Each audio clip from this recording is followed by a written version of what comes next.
A very warm welcome, and my name is Ian Mack. In this session we're going to consider key quotes from Shakespeare's play Henry VI, Part 1. These are key quotes that I think are pertinent to get started with, but there are many other quotes as well that are relevant.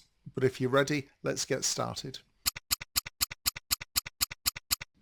Let us have a quick recap of the plot of King Henry VI, Part 1 by Shakespeare. So, after the death of Henry V, the young King Henry VI inherits a fragile throne. England's grip on France has weakened, challenged by Joan of Arc, who inspires the French to victories. At home, rivalries grow between noble houses of York and Lancaster, foreshadowing the War of the Roses. The play ends with Henry's politically motivated marriage to Margaret of Anjou, which deepens divisions. The drama explores national decline, factional conflict, and the rise of civil war, marking the beginning of Shakespeare's history cycle, followed, of course, with Henry IV Part 2 and then 3, which I'll get on to. Hung be the heavens with black, yield day tonight, we're told in Act 1, Scene 1. So the play opens with mourning for Henry V. It sets the tone for loss and for the fragile state of England under the young Henry VI. Glory is like a circle of water which never ceaseth to enlarge itself. Act 1, Scene 2. So here we've got Charles, the Dauphin of France, describing the nature of glory, highlights ambition and the swelling momentum of French resistance. To expand on the previous quotation, let's add, till by broad spreading it dispersed to naught. Again, Act 1, Scene 2, it's part of the same speech. What it is a continuation of this thought that suggests the fragility of honour and the fleeting nature of power, which are key themes of the play. Again, I'm going to reference the quote in Act 1, Scene 2, glory is like a circle, but this time in respect to Joan of Arc. Joan of Arc inspires French forces with confidence and divine mission. It symbolises her role as a spiritual leader. Plantagenet, I see, must hold his tongue in Act 2, Scene 4. Richard Plantagenet, later the Duke of York, begins his grievance. The seeds of the Wars of the Roses are planted with this comment.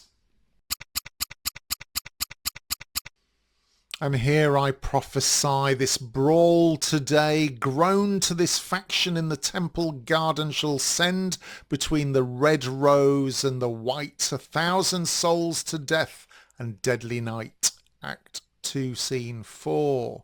Somerset's white rose and York's red rose mark the symbolic start of civil war, a pivotal short foreshadowing of the War of the Roses. Joan of Arc hath been a virgin pure, chaste and immaculate in very thought. Act 5, Scene 4.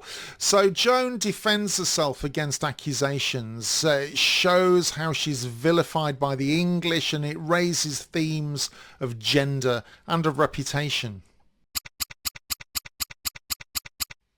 France is revolted from the English quite, except some petty towns of no import, we're told in Act 4, Scene 1. Gloucester laments England's weakening grip on France, and it marks a shift very much from triumph to decline.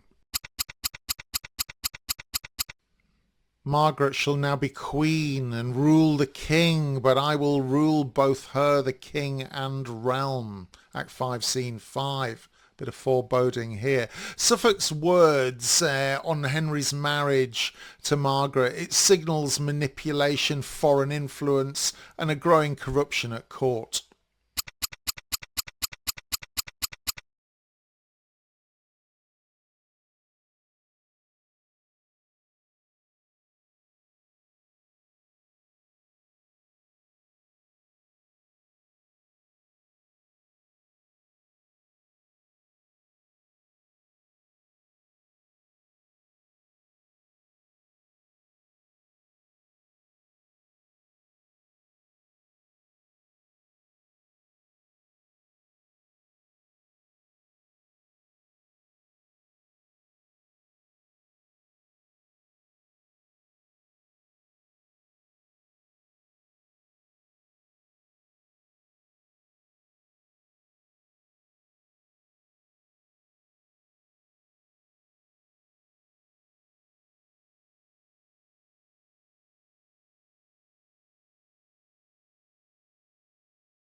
Hi, thanks for your time in this session, and I hope you found these quotes useful. There are many more you can draw on, and if you've got some good ones to share, please do so in the comments below. My name's Ian Mack, and as ever, time is knowledge.